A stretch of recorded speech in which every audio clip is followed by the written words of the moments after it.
তোমরা যদি আগামী 1 মাসের মধ্যে বিয়ের নামটাও নাও, আমি কিন্তু সত্যি সত্যি বাসা থেকে চলে যাব। ঝিলের বাবা জাফর মির্জা গলা ছেড়ে ভীত কণ্ঠে বলল, মামুনি আর আমরা, মানে আগামী 1 মাসের মধ্যে আমরা কেউ বিয়ের কথা বলছি না। কিন্তু তুমি এভাবে পালিয়ে যাও যে, যদি কোনো ক্ষতি হয়ে যায়। ঝিল নাক ফুলিয়ে বসে রইল। ঝিলের বড় কাকা গলা খাকারি দিয়ে বললেন, সবাই শর্তরা, আমি আমার মামুনির সাথে কথা বলবো। ঝিল অন্যদিকে মুখ ফিরিয়ে রইল। ইকবাল মির্জা মুখটা গোমরা করে নিলেন। মনিরুল মির্জা সামান্য সাহস নিয়ে বললেন, সরো তোমরা, আমার মামুনি আমার সাথে কথা বলবে। সঙ্গে সঙ্গে ঝিল চেঁচিয়ে বলল, মেজো পাপা, আমি তোমার সাথেও কথা বলবো না। 3 ভাই চুপ হয়ে গেলেন। মেয়ের রাগ বেড়ে কলা গাছ হয়ে গেছে। এখন একমাত্র তার ভাইয়ারাই পারবে তাকে সামলাতে। ওনারা বুঝে গেছেন মেয়ে ওনাদের সাথে কথা বলবে না, তাই অতি সন্তর্পণে চলে গেলেন। 5 ভাই বোনের দিকে তীক্ষ্ণ দৃষ্টি দিয়ে তাকিয়ে আছে। বোনের মনের অবস্থা বোঝার চেষ্টা করছে। বোনদের সাথে ছোট 2 ভাইয়ের বেশ খাতির। বড় 3 ভাইয়ার সাথে এভারেজ হয়তো বয়সের ফারাকের জন্য। বড় 3 ভাই এগিয়ে আসতেই ঝিল রাগি চোখে তাকালো। সঙ্গে সঙ্গে 3 ভাই চলে গেল। ছোট 2 ভাই তাকিয়ে আছে। রোহন গলা ঝেড়ে বলল, রহিম চাচা, 1 গ্লাস ঠান্ডা বাদামি শরবত নিয়ে আসো আমার বোনুর জন্য। রহিম চাচা দ্রুত বাদামের শরবত বানাতে গেলেন। ঝিল বাঁকা চোখে তাকিয়ে থেকে বুকে হাত গুজে দিল। আহনাব লম্বা করে শ্বাস নিল। রোহন আর ঝিলের দিকে এক পলক তাকিয়ে হাঁক ছাড়ল। রাহেলা চাচি, কোথায় তুমি? আমার বনুর জন্য কড়া ঝাল দিয়ে লেবুর আচার বানিয়ে আনো তো। আর লেবুটা যেন কাঁচা হয়, আমার বনু কিন্তু পাকা লেবু একদমই সহ্য করতে পারে না। ঝিলের কোনো মতিভ্রম হলো না। ভাইয়াদের আহ্লাদে গত সে। এই 2 ভাইয়ের মতো অভিনেতাও দেখেনিও। কি করেছে ওকে মানিয়ে নেয়। রহিম চাচা আর রাহেলা চাচি খাবার হাতে রেডি। 2 ভাই শরবত আর লেবুর আচার নিয়ে বোনের পায়ের কাছে হাঁটু গেড়ে বসল। এসি অন থাকলেও দুজন দুহাতে মডার্ন হাত পাকা নিয়ে বাতাস করতে লাগলো। বেশ কিছুক্ষণ পর ঝিল ঝাঁজ গলাতে বলল, কি? কিছু চাই না বনু ম্যাম, শুধু আপনার পদধূলি পেলেই হবে। আহনাবের দিকে ঘাড় ঘুরিয়ে সরু চোখে তাকালো ঝিল। আহনাব বোকা বোকা করে বলল, আমি তো আপনার একমাত্র পেয়াদা বনু ম্যাম, আপনি বললেই কল্লা হাজির। ঝিল নাক ফুলিয়ে বলল, আপনাদের উত্তরে আমি প্রসন্ন প্রজাগণ। আপনাদের অনুরোধ গ্রহণ করা হলো। তারই সাথে সমস্ত শাস্তি বাতিল ঘোষণা করা হলো। রোহন আর আহনাব লাফিয়ে উঠল। ডিভাইনের দুপাশে বসে ঝিলকে জড়িয়ে ধরল। ঝিল হো হো করে হেসে বলল, অভিনেতারা কি এখনো অভিনয় করে যাচ্ছে? রোহন আর আহনাব মোহনীয় হেসে বলল, আপনার সামনে অভিনয় করি কি করে? অভিনয় করলে তো আছি আমরা আর আমাদের কল্লা। আপনার দরবারে না হয় কল্লাখানা বাড়িয়ে দিব। ঝিল হো হো করে হেসে বলল, তারপর গলা ছেড়ে বলল, আপাতত ক্ষমা করেছি। এখন দুজন আমার দাবিগুলো লিস্ট করে নিন। সঙ্গে সঙ্গে ঝিলের 3 ভাই আর কাকারা হাজির হলো। মেয়ের রাগ কমেছে এখন। ঝিল বাঁকা চোখে তাকিয়ে বলে, আপনাদের সবার শাস্তিও বাতিল ঘোষণা করলাম। ঝিলের কথাতে সবাই একযোগে হেসে উঠল। বাড়ির একমাত্র কন্যা ঝিল, সব থেকে আদুরে যাকে বলে। আর তাই সবার ইচ্ছে মেয়েকে বিয়ে দিয়ে বাড়িতেই রাখা। তার জন্যেই কয়েকদিন পরপর বিয়ে ঠিক করে। আর ঝিল বিয়ে করবে না দেখে পালিয়ে যায়। অবশ্য পালিয়ে যাওয়াতে কেউ রাগ করে না। উল্টে ঝিল বাসায় ফিরে সবার নাকের ডগায় ছুরি ঘোরায়। ঝিলের গায়ে কেউ ফুলের টোকাও দেয়নি কখনো। ঝিলের বাবারা 3 ভাই, কোনো বোন নেই। মির্জা বংশের নাম ডাক পুরো মির্জাপুর জুড়ে। ঝিলের বড় কাকা ইকবাল মির্জা, তারপর মেছো কাকা মনিরুল মির্জা আর ওর বাবা, সব থেকে ছোট জাফর মির্জা। ইকবাল মির্জার 3 ছেলে, মাহিন, সজল আর আহনাব। মাহিন আর সজল পড়াশোনা কমপ্লিট করে পারিবারিক বিজনেস দেখছে, আর আহনাব ইঞ্জিনিয়ারিং পড়ছে। মনিরুল মির্জার 2 ছেলে, রাফাত আর রোহন। রাফাতও পড়াশোনা শেষ করে পারিবারিক বিজনেস দেখছে, আর রোহন মাস্টার্স পড়ছে। রোহন আর আহনাব সমবয়সী, দুজনের মাঝে বেশ ভালো বন্ধুত্ব। সবার চোখের মনি হলো ঝিল। ঝিলের নিজের কোনো ভাই না থাকলে এরা সবাই ওর ভাই। এ পরিবারের কেউ কাউকে আলাদা করে দেখে না। ঝিলের যখন 2 বছর তখনই ওর মা আর কাকিরা কার অ্যাক্সিডেন্টে স্পট ডেড হয়। কারো মুখই ঝিলের মনে নেই। ঝিলের পৃথিবীতে শুধু ওর ভাইরা আর পাপারা। কখনো অভাব রাখেনি কিছুর। এত এত ভালোবাসা দিয়ে রেখেছেন। আর বড় 3 ভাইয়ের 25 বছর পেরিয়ে গেলেও কেউ বিয়ে করবে না এখন, কারণ বউ যদি তাদের বোনের দিকে আঙ্গুল তোলে। তাই এমন বউ আনবে যারা ঝিলকে খুব ভালোবাসবে। যদিও সবার গার্লফ্রেন্ড আছে, তবে তারা পরীক্ষা দিয়ে উপযুক্ত হলেই বিয়ে করে আনবে। বোনকে নিয়ে নো কম্প্রোমাইজ। 7 দিন পর। আমি ক্লান্ত হয়ে গেছি। সবাই এত পরিমাণে রেগে আছে যে কি আর বলবো। হ্যাঁ মম, আমি গিয়েছিলাম। মামারা আমাকে খানিকটা মেনে নিলেও তোমাদের প্রতি সহানুভূতি দেখালো না। ভাবছি আবার বছর খানেক পর আসবো। তবে দেখে যা বুঝলাম, সবাই আমার প্রতি উপর দিয়ে রাগ দেখালেও ভেতরে ভেতরে আমাকে দেখে বেশ খুশি হয়েছেন। বলতে বলতেই দীর্ঘশ্বাস ফেলল অভিনব। মা বাবার সাথে মামাদের সম্পর্কে মিতালি করার জন্যই মূলত বিটিতে এসেছে ও, কিন্তু হলো না। অন্যদিকে ইহরিমা সরকার কেঁদে বুক ভাসাচ্ছেন। ভালোবেসে চলে গিয়েছিলেন সবাইকে ছেড়ে। অভিনবর বাবা ধর্মে মুসলিম হলেও আমেরিকান। অভিনবর মামারা আমেরিকান ছেলের সাথে বিয়ে দিবেন না বোনের, তাই বাধ্য হয়ে ভালোবাসার মানুষটার হাত বেছে নেন উনি।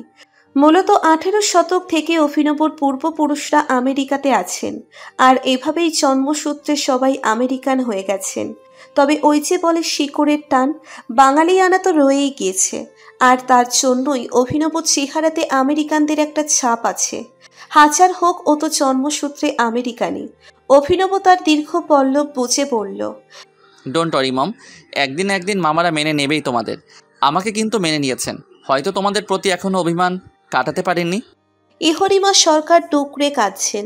ভাইদের দেখা হয়নি কত বছর হলো। একটা ভুলের জন্য এত অভিমান করে থাকবে? আচ্ছা, সেদিন যদি উনি ভালোবাসার মানুষটার হাত ধরে না আসতেন, তাহলে অন্য পুরুষের সাথে উনি কি সুখী হতেন?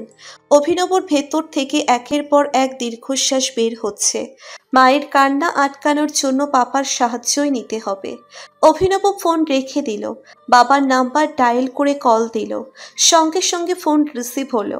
অভিনব সরস হেসে বলল, how are you papa? I'm good my son. তুমি ঠিক আছো young man? Yes papa, but মমের জন্য কিছু করতে পারলাম না, তাই খুব খারাপ লাগছে আমার। ওপাশ থেকে দীর্ঘশ্বাস ফেললেন অহিত সরকার, যা স্পষ্ট শুনতে পেল অভিনব। অহিত সরকার তপ্ত কণ্ঠটাকে শীতল করে আশ্বস্ত করে বললেন, don't worry my boy, I will be manage. You know that your mom too much love me. ঝরা হাসল অভিনব। তারপর একটু গম্ভীর কণ্ঠে বলল, and you also know that my mom loves me more than you. হো হো করে হাসতে লাগলেন অহিত সরকার। তৃপ্তির কণ্ঠে বললেন, I know that my boy, you are too much love you.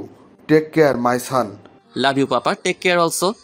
অভিনব ফোন রেখে স্বস্তির নিঃশ্বাস ফেলল। 2 দিন বাদে ইউএসের ফ্লাইট। চলে যাবে বিটি ছেড়ে। আপাতত কাজ স্থগিত। বছরখানেক পর না হয় আবার আসবে মানবিমানের পাল্লা ভাঙতে। গাজীপুর থেকে রওনা হলো অভিনব। উত্তরা যাওয়ার পূর্বে একটা লেকে যাচ্ছে ও। গ্রামীণ পরিবেশটা আরেকটু না হয় উপভোগ করা যাক। লেকের সামনে গাড়ি থামিয়ে নেমে আসলো। বুক ভরে শ্বাস নিয়ে পকেটে হাত গুজে লেকের পাড় ধরে হাঁটতে লাগলো। সন্ধ্যা প্রায় ছুঁই ছুঁই। ধূসর রঙা আকাশটা মেঘ করেছে। বোধহয় বৃষ্টি হবে। কিছুক্ষণ ঘুরে ফিরে আসছিল অভিনব। আচমকাই এক ধূসর রঙের প্রজাপতি এসে ওর নাকের ডগায় বসল। অভিনব চমকালো। ধরতে গেলেই পাখা মেলে উড়ে গেল প্রজাপতিটা। প্রজাপতিটা যেন ওকে টানছে, বলছে, যাস না চলে, তোর আপন কেউ যে আছে এখানে। তাকে ফেলেই চলে যাবি? অভিনব হাসল। ফেলে রেখে গেল তার কয়েক ঘন্টার বিয়ে করা বউকে। ধূসর রঙের প্রজাপতিটা ব্যর্থ হলো। অভিনব তার গাড়ির ধোঁয়া উঠিয়ে চলে গেল। শুধু পড়ে রইল ধূসর রঙের প্রজাপতিটা। অভিনবর গাড়ি ধূসর রঙের মাঝে হারাতেই প্রজাপতিটা মিলিয়ে গেল ওই ধূসর আকাশে। মেয়েটা এত বারবার বাসা থেকে পালিয়ে যায়, তাও তোমরা কিছু বলো না কেন? এইভাবে তো মেয়ের চরিত্রও খারাপ হয়ে যাবে। কোথায় কোনো অঘটন ঘটায় আসবে, পরে তোমাদের বংশের মুখ কালো হবে। আর লাই দিও না তো। আম্মুর রহমানের কাজ সাজানো কথাগুলো শুনে হাত শক্ত হয়ে গেছে আহনাপের। বোনের নামে কঠোর কিছু কথা শুনে নিজেকে সামলাতে পারছে না ও। নেহাতি ভদ্রলোক ওর গুরুজন হয়, না হলে দাঁত ভেঙে ফেলতো একদম। আহনাফ লম্বা করে শ্বাস নিয়ে নিজেকে শান্ত করলো। ওরা খুব ভালো করেই জানে ওর বোন আবার ফিরে আসবে, তবে এবার এত সহজে ফিরবে না সেটাও জানে। প্রতিবারের মতো ছোটখাটো আয়োজনের বিয়ে হলে একদিনের মাঝেই ফিরে আসতো ঝিল, তবে এবার ঘটা করে লোক সমাগম করে বিয়ের আয়োজন করা হয়েছিল, যার দরুন পালিয়ে গেছে ঝিল। আহনাফ ভদ্রলোককে এড়িয়ে ফোন লাগালো। ওর বাবা ভাই সবাই খোঁজ লাগিয়েছে। মেয়েটাকে অনেক বেশি ভালোবাসে ওরা, তাই বারবার বিয়ের আয়োজন, যাতে তাদের ঘরের আলো ঘরেই থাকে। রোহন চিপসের প্যাকেট থেকে চিপস খাচ্ছে। আহনাফ বিরক্তি নিয়ে বলল, তুই এমন একটা পরিস্থিতিতে আপেল চিপস খাচ্ছিস? Are you okay year? Okay, but তোরা সবাই ঠিক নেই। ঝিল বিয়ে করতে চায় না, তবুও তোরা বিয়ের জন্য পাগল হয়ে যাচ্ছিস। আহনাফ দীর্ঘশ্বাস ফেলে পড়ল। তুইও জানিস তাইলে? আহনাফ ভ্রু কুঁচকে পড়ল। বনু তোকেও বলে গেছে? ওহ, কোথায় যাচ্ছে? রোহন লাফিয়ে উঠল। আহনাফের কানের কাছে এসে ফিসফিস করে বলল, তার মানে তুইও জানিস? আহনাফ মাথা ঝাঁকালো। দুজনেই একসাথে হেসে উঠল। ঝিলের ঝাঁকাস মাথাতেই এমন ধরনের প্ল্যান সম্ভব। দুই ভাইকেই বলে গেছে, অথচ দুজনের কেউই জানে না একে অপরের কথা। আহনাফ রোহনের হাত থেকে চিপসের প্যাকেট নিয়ে চিপস খেতে লাগলো। অন্যদিকে মুখ গোমড়া করে বসে আছেন ঝিলের 3 পাপা আর 3 ভাই। আশেপাশের সব জায়গায় খুঁজেছেন, কিন্তু ঝিল সেখানে নেই। তবে খুব খুশি, চিন্তা নেই ওনাদের, কারণ ঝিলকে প্রায় সকল ধরনের সেফটি শেখানো হয়েছে। বরাবরই মির্জা বংশের মেয়েরা প্রখর বুদ্ধি সম্পন্ন, তবে 80 বছর পর মির্জা বংশে ঝিলই একমাত্র কন্যা সন্তান হয়ে জন্মেছে। আর সকলের চোখের মণি মেয়েটা। ছোট থেকে প্রাণ খোলা রেখেছে সবাই। রীতিমতো একজন ছেলের মতো করে বড় করেছেন। তবে মেয়েরা মায়ের জাত, তাদের নারীর সত্তা কখনো বিলীন হবার নয়। আমাদের সমাজের নিকৃষ্ট চোখগুলো নারীদের খুবলে খায়, তাই নারীদের এক পাও সাবধানে ফেলতে হয়। বিকেলের ছটফটে রোদ্দুরের মাঝে দাঁড়িয়ে আছে অভিনব। বেডির প্রতি একটা আলাদা মায়া এসে গেছে ওর। কেমন যেন সবকিছুকেই আপন আপন মনে হয়। বছর খানেক পর বিটিতে আসার কথা থাকলেও সব মিলিয়ে আসতে পারেনি ও। আর 1.5 বছর পেরিয়ে যাওয়ার পর অভিনব আবার বিটিতে এসেছে, তাও তার নানার বাসায়। মামাদের এত এত ভালোবাসা পেয়ে অভিনব মুগ্ধ। সপ্তাহ খানেক ধরে এসেছেও, অথচ সবাই এমন আচরণ করছে যেন অভিনব আজই এসেছে। রোজ এত শত আয়োজন, উল্লাস আর হই হুল্লোড়। ভাই বোনেরাও বেশ ভালোবাসে ওকে। অভিনবকে মামিরাও খুব ভালোবাসেন। সচরাচর মামিরা ভাগ্নেদের দেখতে পারেন না। আর এখানে সমস্তটাই উল্টো। অভিনব পকেটে হাত গুজে ভাবছে, আদৌ কি কখনো মামারা সবকিছু মেনে নেবেন? এই কয়েকদিনে কয়েক শতবার বলার চেষ্টা করেও কিছু বলতে পারেনি অভিনব। সবাই প্রচণ্ড অভিমানী, কেউই ওর মা বাবাকে মেনে নিচ্ছেন না। হয়তো চাপা অভিমানটা এত বছরেও কাটিয়ে উঠতে পারেনি। কিন্তু কেন পারেনি? তার পেছনে কি কোনো গুরুতর কারণ লুকিয়ে আছে? 30 বছর আগে কি আরও কিছু হয়েছিল, যার জন্য সবাই এখনও রেগে আছেন? অভিনব ফোঁস করে দম ফেলল। মাথা কাজ করছে না ওর। একটা ট্যুরে যেতে পারলে ভালো হতো। প্রকৃতির সান্নিধ্য পেয়ে মাথার জটগুলো হয়তো বা খুলে যেত। অভিনব নিভু নিভু সূর্যের দিকে তাকিয়ে রইল। ধূসর আকাশটা কেমন লালচে বর্ণ ধারণ করেছে। কয়েকটা মেঘও দেখা যাচ্ছে। কি আশ্চর্য, ফেব্রুয়ারি মাসেও বুঝি আজকাল আকাশে মেঘ করে। অভিনব প্রশস্ত হাসল। প্রকৃতির নানান রূপ, নানা রঙের সজ্জিত তারা। ইহান ভাইয়া, তুমি এই সন্ধ্যাবেলাতে কি করছো? ফুলের কথাতে পেছন ফিরে তাকালো অভিনব। অভিনবর ছোট মামার মেয়ে ফুল, বলতে গেলে এবারের সব থেকে ছোট সদস্য। বয়স 11, ক্লাস 5-এ পড়ে। ফুলের নামের মতোই ফুল দেখতেও খুব মিষ্টি। অভিনব মৃদু হেসে বলল, ফুলঝুটি এসেছে দেখছি। ভাইয়া তো সন্ধ্যাবিলাস করছিলাম। সন্ধ্যাবিলাস? সেটা আবার কি? সন্ধ্যাবিলাস হলো সন্ধ্যাকে উপভোগ করা। ফুল খিলখিল করে হাসল। অভিনব খুব ঘুরিয়ে কথা বলে, যা ফুলের কাছে বেশ মোহনীয় লাগে। অভিনব পকেটে হাত রেখে বলল, ফুল শোনার জন্য আমার কাছে একটা উপহার আছে। ফুলঝুটি কি সেটা নিতে চাই? ফুল উল্লাসের সাথে মাথা ঝাঁকালো। বাসার সবাই ফুলকে ফুলছুটি বলেই ডাকে, আর অভিনব আদর করে মাঝে মাঝে ফুল সোনা বলে। অভিনব নামটা একটা হিন্দুদের মতো লাগে, বিধায় এবারে সবাই ওকে ইহান বলে ডাকে। অভিনব পকেট থেকে একটা চকোলেট বের করতেই ফুল ইয়ে বলে লাফিয়ে উঠল। অভিনব প্রশস্ত হেসে বলল, নাও, এটা শুধু তোমার জন্য এনেছি, রূপার জন্য আনিনি। ফুল উজ্জ্বল চোখে তাকালো। রূপা ওর বড় বোন, দুজনের বয়সের ফারাক 5 বছরের হলেও রূপার সাথে ওর লেগেই থাকে। ফুল চকোলেটটা খুলে একটা বাইট দিয়ে বলল, মামুনি তোমাকে ডাকছে। অভিনব আলতো হেসে বলল, তুমি যাও, আমি একটু পরই আসছি।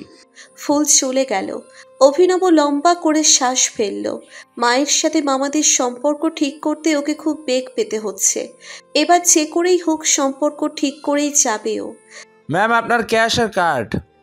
ঝিল স্মিত হেসে টাকাগুলো নিল। আগে থেকে ক্যাশ কালেক্ট করে রাখলো, না হলে ওর পাপা আর ভাইরা কার্ডের মাধ্যমে ওর লোকেশন পেয়ে যাবে। এবার 15 দিনের আগে বাড়ি ফিরবে না কোনোভাবেই। সবাইকে আচ্ছা করে টাইট দিবে। কার্ডটা ব্যাগে পুরে নিয়ে ভালো করে মুখটা ঢেকে নিল ঝিল। কে জানে কাকে কাকে ওর খোঁজে পাঠিয়েছেন। ধরা খেলে সব প্ল্যান ভেস্তে যাবে। ঝিল কাঁধের ব্যাগটা ভালো করে ঝুলিয়ে হাঁটা লাগালো। যদি কার্ডের মাধ্যমে ওর লোকেশন ট্র্যাক করে তাহলে ও কোন লোকেশন থেকে টাকা তুলেছে তা জেনে যাবে ওরা। তাই দ্রুত এখান থেকে চলে যাচ্ছে ও। মির্জাপুর থেকে গুলশানে এসে টাকা তুলেছে। আপাতত গন্তব্য মিরপুর। মিরপুরে ওর বেস্ট ফ্রেন্ডের বাসাতে 2 দিন থাকবে, আর তারপর অন্য কোথাও যাবে। শীতের কারণে শরীর যেন থেমে যাচ্ছে। সন্ধ্যা 7টা বাজতেই কুয়াশাতে ছেয়ে গেছে সব। সিএনজি করে যেতে পারবে না ও, রিক্স আছে। তাই লোকাল বাসে করেই যাবে। গুলশান 1 বাস স্ট্যান্ডে দাঁড়িয়ে আছে ঝিল। কাঁধে স্টাইলিশ কলেজ ব্যাগ আর বাহাতে ছোট্ট একটা লেডিস হ্যান্ড পার্স। বারবার ঘড়ি দেখে যাচ্ছে। বাস হয়তো জামে পড়ে আছে। মিনিট 15 পর মিরপুর 10 নম্বর গোল চত্বরের বাস এসে থামলো। ঝিল আশেপাশে তাকিয়ে দ্রুত বাসে উঠে গেল। মাঝের একটা সিটে গিয়ে বসলো। তারপর ফোনের লক খুলে মৌনতাকে ফোন লাগালো। ফোন রিসিভ করে ঝিলকে কিছু বলতে না দিয়ে মৌনতা বলল, এই ঝিল, কোথায় তুই? এত লেট হচ্ছে কেন? ফোন দিতেও বারণ করেছিস। এত টেনশনে মাথা নষ্ট হয়ে যাচ্ছে। দেখ, 7:30 বাজছে, আরো আগে আসার কথা ছিল তোর। একটু তো কথা বলার সুযোগ দে মৌ। বল। আমি গুলশান 1 বাস স্ট্যান্ড থেকে বাসে উঠে পড়েছি। মিরপুর 10 নং গোল চত্বর যে গুগল ম্যাপের লোকেশন অনুযায়ী মিনিট 35 লাগলেও আমার আসতে জ্যামের কারণে হয়তো 1 ঘন্টা লেগে যাবে। তাই আমি তোকে বাস থেকে নেমে ফোন দিব, তুই আমাকে পিক করে নিবি। ওকে? ওকে, সাবধানে আসিস ঝিল, তোকে নিয়ে চিন্তা হচ্ছে খুব। আরে এত ভাবিস না তো, সেফটির জন্য সবই আছে আমার কাছে, ডোন্ট ওয়ারি। আর শোন, বল। আমার জন্য মগজ চপ আর খাসির চাপ অর্ডার করে রাখ, এসে খাবো। আর শোন, নান খাবো না, আটার রুটি অর্ডার করবি। মৌনতা হো হো করে হেসে বলল, ওকে, ডোন্ট ওয়ারি। এবার তাড়াতাড়ি আয় তুই। Bye bye. ঝিল ফোনটা রেখে দিল। মিরপুর 10-এর বিখ্যাত খাবারের মধ্যে শওকতের কাবাব একটি। ঝিল যেখানেই যায় সেখানের কিছু স্পেশাল ফুড অবশ্যই খাবে, না হলে চানের মাহাত্ম কি হবে। অভিনবর পাশে বসে আছেন অভিনবর বড় মামা ইকবাল শিকদার। ওনার নামের অর্থ হলো সময়, আর ওনার চরিত্রেও রয়েছে সময়ের প্রতি দারুণ খেয়াল। সময়ের অপচয় তিনি একদমই পছন্দ করেন না। অভিনব প্রশস্ত হেসে বলল, মামা কিছু বলবে? ইয়ান শোন, আমি কয়েকদিনের জন্য সিলেট যাব ব্যবসায়িক কাজে। আর কি তাই, আমি না ফেরা অবধি আমেরিকাতে ফিরে যাবি না, বুঝেছিস? অভিনবর সরস হাসল, শান্ত স্বরে বলল, সমস্যা নেই মামা, আমার পাসপোর্টের মেয়াদ বাড়ানো আছে। তাছাড়া তেমন কোনো সমস্যাও হবে না, আর আমি তো বেশ কিছুদিন থাকবো বলে এসেছি। অভিনবর কথাতে ইফতার শিকদার তুষ্ট হলেন। ছেলেটার মুখের দিকে তাকালেই ওনার সব কঠোরতা কেমন করে যেন উবে যায়। ছেলেটার মুখে যেন আলাদা কোনো শক্তি আছে। অভিনব আশেপাশে তাকিয়ে বলল, মেজো মামনি, মেজো মামা আর ছোট মামা কোথায়? বাইরে গেছে, হয়তো এসে পড়বে। দিন রাত এটা সেটা নিয়ে পড়ে থাকে, কি জানে আবার কি হয়। থাক, বাদ দাও না ওইসব। ছেলেটার যত্নতে যেন কোনো ত্রুটি না থাকে, সেটা দেখো। অভিনব হাত গুজে বসে রইল। ওনারা কিছু লুকাতে চাইছেন, মাথা ব্যথা করছে। প্রকৃতির সাথে থাকলে ভালো লাগতো হয়তো। ভ্রমণ প্রেমীদের এই হচ্ছে এক সমস্যা, প্রকৃতির সান্নিধ্য ছাড়া এক মুহূর্তও চলে না। অভিনব বেশ কিছুক্ষণ ভেবে বলল, বড় মামা, তুমি তো সিলেট যাচ্ছ, আসতে আসতে বেশ কিছুদিন লাগবে। তোমার সাথে নিশ্চয়ই আরফান ভাইয়া, তামির, সাদাতও যাবে। হ্যাঁ, ওরাও যাবে। তাহলে বাসাতে দানেশ, রূপা আর ফুলঝুটি থাকবে। বাচ্চাগুলোর সাথে আমি তো খেলতে পারবো না। আর তো যদি কোথাও একটা ট্যুর দিয়ে আসি আমি। ইফতার শিকদার কিছু একটা ভেবে বললেন, তুই তো আমাদের সাথেই যেতে পারিস। মামা, তোমাদের সাথে গেলেও ঘুরতে পারবো না, আর আমি ট্রাভেল করতে খুব পছন্দ করি। আচ্ছা ঠিক আছে, যাস না হয়। তবে কোথায় যাবি? সুন্দরবন যেতে চাচ্ছি, যান্ত্রিক জগৎ থেকে একটু বাইরে আর কি।